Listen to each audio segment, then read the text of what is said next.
Life is fight. क्या आप भी इस बात को मानते हैं कि जीवन तो एक युद्ध है? यदि मानते हैं तो जरा गौर कीजिए। जब जीवन में मुसीबतें आती हैं, दिक्कतें आती हैं, परेशानी आती हैं, तो हम क्यों टूटने लगते हैं? आप क्यों टूटने लगते हैं? जब जीवन युद्ध ही है तो इसे लड़ना है ना। हार और जीत तो बाद की बात है, पहले कम से कम हम लड़ने के लिए तैयार तो हो जाएं। जीवन युद्ध ही है, इससे कम वास्तव में जीवन है ही नहीं। मैंने अपनी बाइक सड़क के किनारे खड़े अपने एक कस्टमर के पास जाकर के रोकी। उसके नजदीक खड़ा एक दूसरा व्यक्ति बोला, मारोगे क्या? मार दो, पैसे तो आपको ही देने पड़ेंगे। ये बात उसने मजाक में कही थी। मैंने कहा, पैसे तो ये देंगे क्योंकि ये मुझे भी पैसे देते हैं और आपको भी पैसे देते हैं। खैर, बात आई गई हो गई। उस दूसरे व्यक्ति ने कहा, जिंदगी कुछ भी नहीं है मध्यम वर्ग की। या तो इंसान अमीर हो या फिर फकीर हो, दोनों का जीवन मजे से कटता है। मध्यम वर्ग की भी कोई जिंदगी है? जन्म से लेकर मृत्यु तक संघर्ष ही संघर्ष। जीवन में कहीं भी रस नहीं है, बेकार है ऐसी जिंदगी। उसकी बातों से निराशा साफ दृष्टिगोचर हो रही थी, झलक रही थी। सामने खड़ा मेरा कस्टमर भी गंभीर था। उसने भी ये बात कही, उसकी बात का समर्थन किया। अब मैं सोचने पर मजबूर हो गया। कुछ देर ठहरने के बाद मैंने कहना आरंभ किया, भाई, असली जिंदगी तो मध्यम वर्ग ही जीता है। जिंदगी जीने का असली मजा तो मध्यम वर्गीय लाइफ में ही है। सुख भी हैं, दुख भी हैं, सब कुछ है, अभाव भी है। कभी बहुत अधिक खुशी देने वाली चीजें आ जाती हैं। अमीर और फकीर को छोड़िए, उनकी जिंदगी वास्तव में मैं समझता हूं जिंदगी जैसा कुछ है ही नहीं। क्योंकि अमीर है, संघर्ष को जानता ही नहीं। गरीब है, संघर्ष करना चाहता ही नहीं। फकीरी में मांग लिया, खा लिया, बस चल रहा है। दरअसल वास्तविक जो जीवन है इंसान का, वह मध्यम वर्गीय जिंदगी में ही है। एक पिता अपने परिवार को खुशहाल जिंदगी देने के लिए, अपने परिवार को सुखी जीवन देने के लिए, उनको सुख सुविधाएं देने के लिए कैसे दिन रात मेहनत करता है, कड़ी धूप में, वर्षा में, सर्दी में। ये एक मध्यम वर्गीय बाप ही जान सकता है। अपने बच्चों को अच्छी शिक्षा दिलाने के लिए उसे चाहे कितनी ही मेहनत करके पैसा कमाना पड़े, वो करता है। बच्चों को इस बात का पता नहीं होता कि घर के अंदर पैसा आखिर आ कहां से रहा है। 1-8% की बात तो वो अपवाद होती है, लेकिन ज्यादातर बच्चे बस पैसे की डिमांड कर देते हैं। वो मध्यम वर्गीय पिता कई बार अपनी बीमारियों को भी इग्नोर कर देता है, अपने वस्त्रों खरीदने को भी इग्नोर कर देता है। जूतों के तले उसके घिस गए होते हैं, लेकिन अपने परिवार को सुख देने के लिए वो उन सबको बड़े आराम से झेलता है। वो इस बात की परवाह नहीं करता कि उसके पास कुछ है या नहीं है। परवाह वो इस बात की करता है कि उसका परिवार खुश है या नहीं है। यार, जिंदगी जीने का ना मजा वास्तव में मध्य वर्ग में ही है। ये जो मध्यम वर्ग की जिंदगी है ना, ये बड़ी संघर्ष भरी है। और रही सुख दुख की बात, तो उधर चाहे किसी को सुख महसूस हो या ना हो, उधर चाहे किसी को दुख महसूस हो या ना हो, मतलब फकीरी और अमीरी में। लेकिन एक मध्यम वर्गीय परिवार में सुख दुख आते रहते हैं। कब सुख आए और सुख आकर के पूरे परिवार को मीठे रस से सराबोर कर दे, और कब दुख आए पूरे परिवार को नीम की कड़वी गोली दे करके चला जाए। इस बात को जो समझता है ना, वो केवल और केवल मध्यम वर्ग ही समझता है चक्रवत विधि की गति, ऊपर कभी नीचे कभी, सुख दुख ना सम रहते कभी, आते कभी जाते कभी।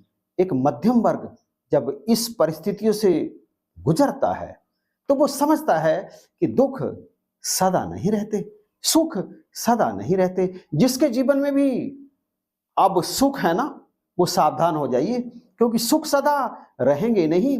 सुख अपने साथ पीछे पीछे दुखों को भी लेकर के आते हैं। और इस बात को अच्छी तरह से जानते थे पुराने जमाने के राजे महाराजे। मैं दूसरे पिछले युगों की बात कर रहा हूं, पिछले वर्षों की बात नहीं कर रहा हूं, क्योंकि उन्हीं युगों में राजे महाराजे अपने बच्चों को गुरुकुल में, वनों में शिक्षा प्राप्त करने के लिए भेजते थे, ऋषियों के आश्रम में। वहां उनके बच्चे दूसरे गरीब अमीर हर प्रकार के बच्चों के साथ मिल बैठ करके रहते थे। गुरु कभी भी इस बात का फर्क नहीं करते थे कि ये राजा के बच्चे हैं, ये गरीब के बच्चे हैं, ये सेठ के बच्चे हैं या ये किसके बच्चे हैं, कभी भी फर्क नहीं करते थे। सबको भिक्षा मांग करके लानी पड़ती थी। राजा के पुत्र को दरवाजे दरवाजे जाकर भिक्षा मांग करके लानी पड़ती थी। सम जीवन में ना जाने कब कैसा समय आ जाए। आज जो सदा विलासितापूर्ण जीवन जीते हैं, संघर्ष करना नहीं जानते, उनके जीवन में जब अचानक ही टूट करके आ जाए मुसीबतें, तो ऐसे व्यक्ति उन मुसीबतों को झेल नहीं पाते और आत्महत्या तक कर लेते हैं।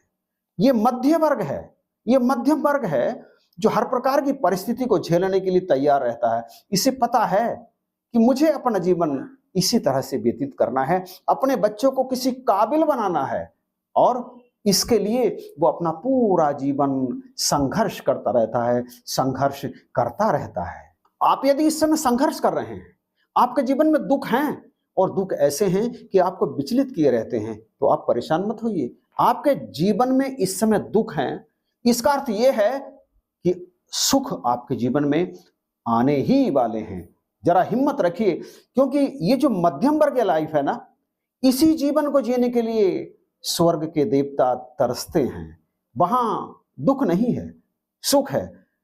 केवल सुख आपको संतुष्ट नहीं कर सकता।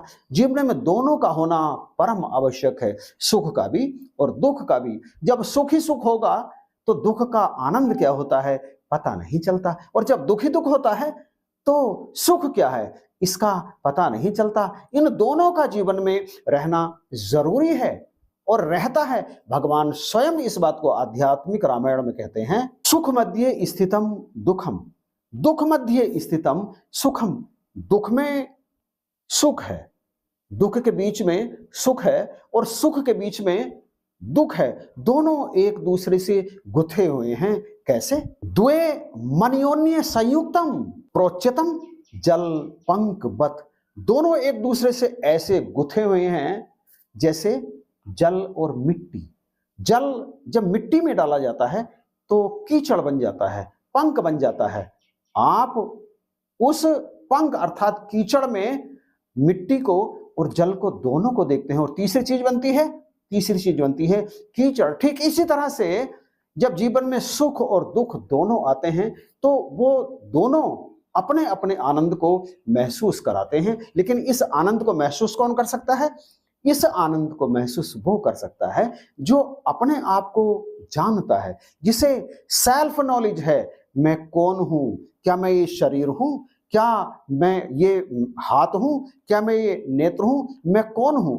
जो अपने आप को पहचान लेता है कि मैं कौन हूं, वो इस मध्यम वर्गीय लाइफ को जीते हुए इस लाइफ का आनंद लेता है। संघर्ष ही वास्तव में जिंदगी है। जिसके जीवन में संघर्ष नहीं है वो बिना संघर्ष के प्राप्त हुई वस्तु का भी आनंद नहीं ले पाता।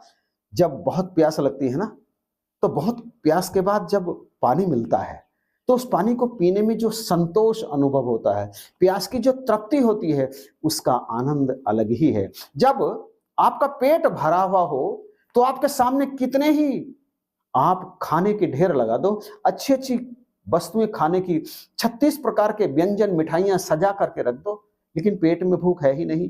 जब भूख नहीं है पेट में तो क्या वो भोजन आपको स्वाद देगा? आप उसे हाथ भी नहीं लगाएंगे। लेकिन जब भूख लगी हो पेट में तो सूखी रोटी भी आपको परम संतुष्टि, परम आनंद और परम संतोष प्रदान करती है। इसलिए अभाव के बाद, संघर्षों के बाद जो फल मिलता है उसका तो आनंद ही अलग है। उस आनंद में व्यक्ति रोने लगता है, अपने चेहरे को आंसुओं से तर कर देता है। वो परम आनंद है। वो आंसू दुख के नहीं होते, वो आंसू सुख के होते हैं। उन आंसुओं का तो मजा ही अलग है। मैं फिर कहूं, ये जो मध्यम वर्गीय जिंदगी है, ये जिंदगी वो है जिसे प्राप्त करने के लिए देवता भी तरसते हैं, संघर्ष करने के लिए। सब कुछ अगर यूं ही बैठे बिठाए मिल जाए तो फिर उसका कोई मायने नहीं होता। प्यारे भाई बहनों, वीडियो आपने देखा, इसके लिए आपका बहुत बहुत धन्यवाद। कैसी है आपकी लाइफ? मध्यम वर्गीय? क्या आप जीवन में संघर्ष कर रहे हैं कुछ प्राप्त करने के लिए? स्ट्रगल लगातार चल रहा है? जीवन में दुख हैं, परेशानियां हैं या सुख हैं? कैसा है आपका जीवन? कमेंट करके बताइएगा जरूर। और यदि आपके जीवन में सुख हैं तो दुखों का सामना करने के लिए भी तैयार रहिए। और यदि जीवन में दुख है तो घबराइए मत, क्योंकि सुख आने ही वाली हैं। आप अपने कर्म को बड़ी ईमानदारी के साथ, पूर्ण निष्ठा के साथ करते चले जाइए, क्योंकि ईश्वर तो हैं, और ईश्वर हैं इसका अर्थ है कि सफलता आपको मिलेगी जरूर। आज नहीं कल, कल नहीं परसों। समय का आपको इंतजार करना पड़ेगा, लेकिन समय की सीमा क्या है ये तो प्रभु जानते हैं, और आपकी मेहनत शीघ्र ही आपको आपके मुकाम तक ले जाएगी। इन्हीं शब्दों के साथ आपसे इजाजत चाहूंगा। एक बार फिर से वीडियो देखने के लिए आपका बार बार धन्यवाद। चैनल पर यदि नए हैं तो आप इसे सब्सक्राइब जरूर कीजिएगा, क्योंकि इस तरह की वीडियो आपको लगातार इस चैनल पर प्राप्त होती रहती है। और ये वीडियो आपको अच्छा लगा हो ना, तो प्लीज आप इसे शेयर भी कर दीजिएगा। इन्हीं शब्दों के साथ जय हिंद।